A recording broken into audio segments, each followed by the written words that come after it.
ಓಂ ಶ್ರೀ ಗುರು ಬಸವಲಿಂಗಾಯ ನಮಃ. ಒಂದಿಬ್ಬರು ಆತ್ಮೀಯರು ಫೋನ್ ಮಾಡಿ ನನ್ನನ್ನು ಕಿಚ್ಚಾಯಿಸಿದರು. ಇಲ್ಲ, ಇತ್ತೀಚೆಗೆ ನೀನು ಕಾಂಗ್ರೆಸ್ ಪಕ್ಷದ ಪರವಾಗಿ ಬರಿತಾ ಇದ್ದೀಯಾ ಅಂತ. ನನಗೆ ಅವರು ಮಾತುಗಳನ್ನು ಕೇಳಿ ನಗು ಬಂತು. ಯಾಕೆಂದರೆ ಹಿಂದೊಮ್ಮೆ ಈ ಕಾಂಗ್ರೆಸ್ಸನ್ನು ವಿರೋಧಿಸಿ ಜನತಾ ಪಕ್ಷದ ಬಗ್ಗೆ ಬರೆದಾಗ ಕೂಡ ನೀನು ಜನತಾ ಪಕ್ಷಕ್ಕೆ ಸೇರಿದ್ದಿ ಅಂತ ಆರೋಪ ಮಾಡಿದರು. ಯಾವುದೇ ಒಬ್ಬ ನಿಷ್ಪಕ್ಷಪಾತವಾದಂಥ ಪತ್ರಕರ್ತ ಯಾವತ್ತಿಗೂ ಒಬ್ಬ ರಾಜಕಾರಣಿಯ ಪರ ಮತ್ತು ವಿರೋಧವಾಗಿರ್ಲಿಕ್ಕೆ ಸಾಧ್ಯ ಇಲ್ಲ. ಒಳ್ಳೆಯದನ್ನು ಕಂಡಾಗ ಒಳ್ಳೆಯದು, ಕೆಟ್ಟದ್ದನ್ನು ಕಂಡಾಗ ಕೆಟ್ಟದ್ದು ಅಂತ ಬರಲೇಬೇಕಾಗ್ತದೆ. ಇದರಲ್ಲಿ ಜನಹಿತ ಇರುತ್ತದೆ. ವ್ಯಕ್ತಿಗತವಾದಂಥ ಯಾವುದೇ ರೀತಿಯ ಲಾಭ ನಷ್ಟಗಳ ಬಗ್ಗೆ ಆಲೋಚನೆ ಮಾಡಲಿಕ್ಕೆ ಹೋಗೋದಿಲ್ಲ. ಆದರೆ ಇವತ್ತು ಕಾಲ ಬದಲಾಗಿದೆ, ಆ ಮತ್ತು ಬೇರೆ. ಆದರೆ ನಾನು ಪಾಟೀಲ್ ಪುಟ್ಟಪ್ಪ, ಪಿ ಲಂಕೇಶ್ ಮತ್ತು ನನ್ನ ತಂದೆ ಲಿಂಗಣ್ಣ ಸತ್ಯಂಪೇಟೆಯವರ ಗರಡಿಯಲ್ಲಿ ಬೆಳೆದಿದ್ದರಿಂದ ಸಹಜವಾಗಿ ಆ ಮೌಲ್ಯಗಳು ಇನ್ನೂ ನನ್ನಲ್ಲಿ ಜೀವಂತವಾಗಿರುವ ಕಾರಣಕ್ಕಾಗಿ ಆಗಾಗ ಬರಿಬೇಕಾಗ್ತದೆ, ಮಾತನಾಡಬೇಕಾಗ್ತದೆ. ಅವ್ರು ಯಾರು ಏನಾದರೂ ತಿಳ್ಕೊಳ್ಳಿಕ್ಕೆ ನನಗೆ ಅದರಿಂದ ಏನೇ ಅದ್ರ ಬಗ್ಗೆ ಆಲೋಚನೆ ಮಾಡೋದಿಲ್ಲ. ಆದರೆ ಇದ್ದ ಸಂಗತಿನ ಇದ್ದಂತೆ ಹೇಳಲೇಬೇಕಾಗ್ತದೆ. ಇವತ್ತು ಡಿ ಕೆ ಶಿವಕುಮಾರ್ ಅವರು ನಮ್ಮ ಕರ್ನಾಟಕ ರಾಜ್ಯದ ಮುಖ್ಯಮಂತ್ರಿಗಳಾಗಿದ್ದಾರೆ. ಮೊಟ್ಟ ಮೊದಲು ಅವರಿಗೆ ಅಭಿನಂದನೆಗಳನ್ನ ಹೇಳಲಿಕ್ಕೆ ನಾನು ಬಯಸ್ತೇನೆ.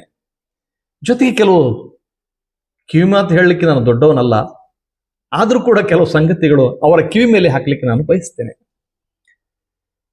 ಅವರು ಮುಖ್ಯಮಂತ್ರಿ ಆದರೂ ನಮಗಂತೂ ಖುಷಿನೇ, ಅದರಲ್ಲಿ ಅನುಮಾನಗಳಿಲ್ಲ. ಆ ಪಕ್ಷದ ಹೈಕಮಾಂಡ್ ಬದಲಾಯಿಸಿತು, ಅವರು ಆದರೂ ಅದು ನಮಗೆ ಇಡೀ ರಾಜ್ಯಕ್ಕೆ ಸಂತೋಷದ ಸಂಗತಿ.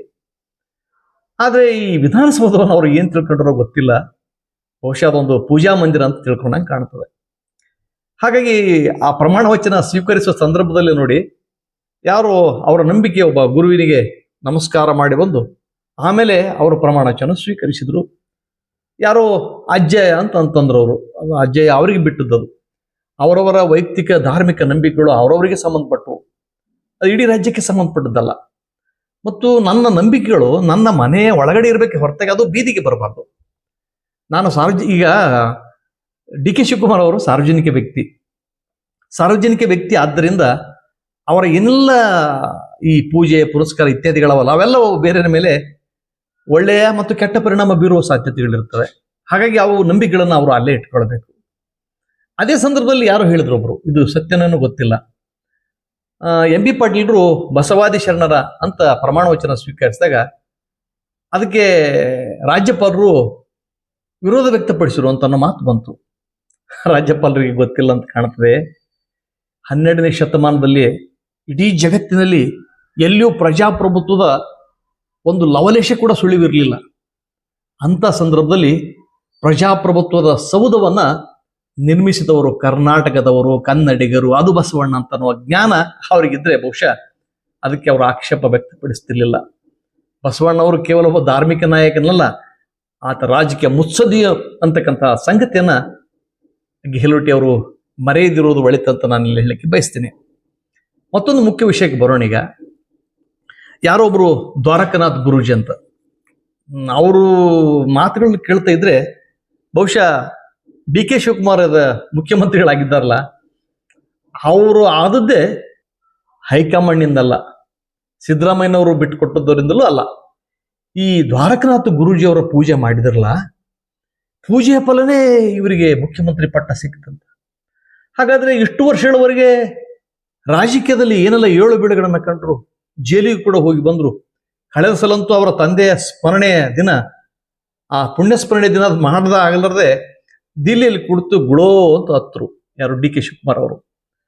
ಅವಾಗ ಈ ಗುರೂಜಿಗಳು ಎಲ್ಲಿದ್ರು? ಅವಾಗ ಬಹುಶಃ ಈ ಗುರೂಜಿಗೆ ಅಷ್ಟು ಶಕ್ತಿ ಇದ್ರೆ ಅವರು ಜೈಲಿಗೆ ಹೋಗದ ರೀತಿಯಲ್ಲಿ ಮಾಡ್ಬೋದಾಗಿತ್ತಲ್ಲ.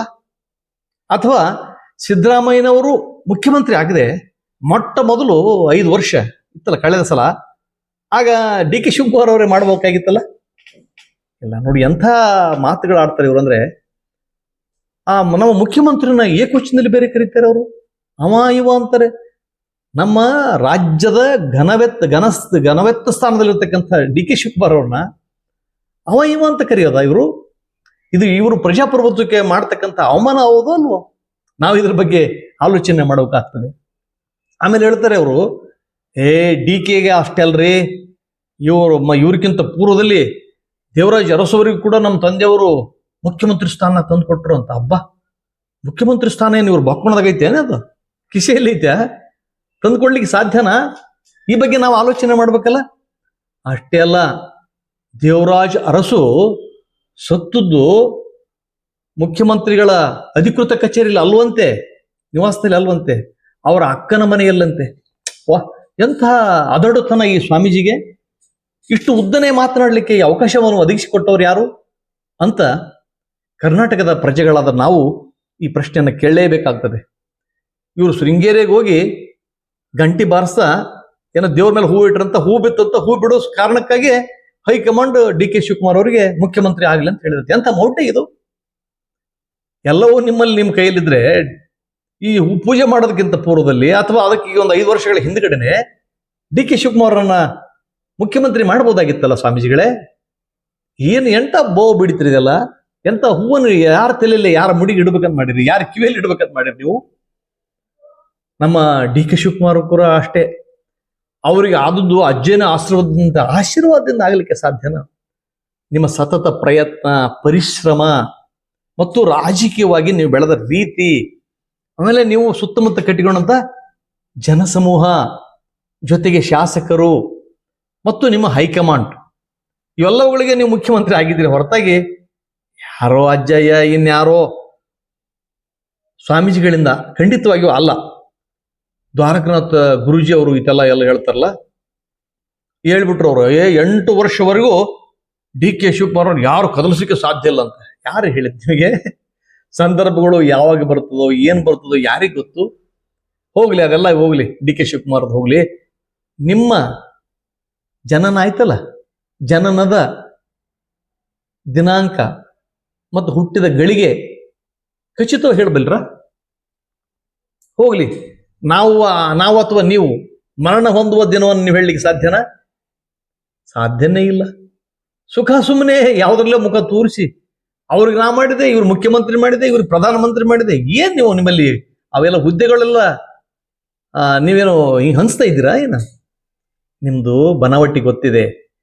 ಜನರನ್ನ ಈ ಮಾತುಗಳನ್ನ ಆಡೋ ಮೂಲಕ ಅವರ ಬುದ್ಧಿಗೆ ಮಂಕನ್ನ ಚೆಲ್ಲಿ ಆ ಮೂಲಕ ಏನು ಪುಡಿ ಗಣಗಳಾವ್ ನೋಡಿ ಕೆಳಗಡೆ ಇರತಕ್ಕಂಥವ್ರು, MLA ಆಗ್ತಕ್ಕಂಥವ್ರು, ಆದಂಥವ್ರು ಮಂತ್ರಿಗಳಾಗಬೇಕಲ್ಲ, ಅವರನ್ನ ಸೆಳೆಯುವ ತಂತ್ರ ಅಷ್ಟೇ. ನಿಮ್ಮಲ್ಲಿ ಮುಖ್ಯಮಂತ್ರಿ ಕುರ್ಚಿಗೆ ಕೊಡ್ತಕ್ಕಂಥ ಅವೇನು ಕಿಸೆಗಿರ್ತಕ್ಕಂಥ ಹುರುಳಿಗಳ ಬುರುಳಿ ಬೀಜ ಅಂತ ಮಾಡ್ರೆ ಏನು ಮುಖ್ಯಮಂತ್ರಿ ಕುರ್ಚಿ ಅಂತ ಅನ್ನೋದು? ಇಂಥವುಗಳನ್ನ ನಮ್ಮ ಸಂವಿಧಾನ ಸಹಿಸೋದಿಲ್ಲ. ಈ ಅವೈಜ್ಞಾನಿಕ ವಿಚಾರಗಳನ್ನ, ಈ ಮೌಢ್ಯವನ್ನ ಜನರು ಕೂಡ ಒಪ್ಪೋದಿಲ್ಲ. ಇದು ಪ್ರಜ್ಞೆಯ ನಾಡು ಕರ್ನಾಟಕ. ಈ ಪ್ರಜ್ಞೆಯ ನಾಡಿನಲ್ಲಿ ನಿಮ್ಮ ಆಟ ನಡೆಯೋದಿಲ್ಲ. ನಿಮ್ಮ ಮುಖ್ಯಮಂತ್ರಿಗಳವರು ಇಷ್ಟೆಲ್ಲ ಉದ್ದು ಹೋಗೋದು ನೋಡೆ ವಾಟಾಳ್ ನಾಗರಾಜ್ ಅಂತವ್ರು. ನಾನು ಕೂಡ ನಿತ್ಯ ಪೂಜೆ ಮಾಡಿಕೊಳ್ಳೋನೆ, ವಾಟಾಳ್ ನಾಗರಾಜ್ ಅವರು ನಿತ್ಯ ಪೂಜೆ ಮಾಡಿಕೊಳ್ಳೋರೆ, ನಾವು ಕೂಡ ದೇವರಲ್ಲಿ ನಂಬಿಕೆ ಇರ್ತಕ್ಕಂಥವ್ರೆ. ಆದ್ರೆ ನಾವೆಂದೂ ಇದನ್ನ ರಸ್ತೆಗೆ ತಂದಿಲ್ಲ. ಹಾಗೆ ನಮ್ಮ ವಾಟಾಳ್ ನಾಗರಾಜ್ ಅವರು ಹೇಳಿದಾಗೆ ಡಿ ಕೆ ಶಿವಕುಮಾರ್ ಈಗ ಕೇವಲ ವ್ಯಕ್ತಿ ಅಲ್ಲ, ಅದು ಕರ್ನಾಟಕದ ಮುಖ್ಯಮಂತ್ರಿ ಅನ್ನುವ ಸ್ಥಾನದಲ್ಲಿ ಕುಂತಂತ ವ್ಯಕ್ತಿ. ಆ ಸ್ಥಾನದ ಘನತೆ ಗೌರವಗಳನ್ನ ಕಾಪಾಡಿಕೊಳ್ಳೋದು ಅವರಿಗೂ ಅಷ್ಟೇ ಜವಾಬ್ದಾರಿ ಇದೆ. ಪತ್ರಕರ್ತನಾಗಿರುವಂತಹ ನಮ್ಮಂಥವರ ಜವಾಬ್ದಾರಿ ಕೂಡ ತುಂಬಾ ಇದೆ ಅಂತ ಹೇಳ್ತಾ, ಇದುವರೆಗೆ ನನ್ನೊಂದಿಗೆ ಬಂದ ನಿಮ್ಮೆಲ್ಲರಿಗೂ ಗೌರವದ ಪ್ರೀತಿಯ ಶರಣಾರ್ಥಿಗಳು. ನಿಮ್ಮ ವಿಶ್ವಾರಾಧ್ಯ ಸತ್ಯಂಪೇಟೆ.